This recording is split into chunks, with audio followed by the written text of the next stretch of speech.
এই ইঞ্জিনটার Mobil fail করছি, আমি সময় মতো ভিডিওগুলো লোক বিনা করে ভিডিও করিয়ে ঠিক মতো দেখাইতে পারতেছি না, বুঝছেন?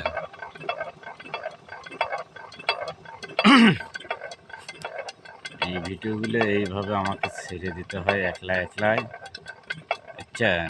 আমার লোকের অভাবের কারণে পুরো ভিডিও কাজটা পুরো মতো ক্লিয়ার করে দেখাইতে পারতেছি।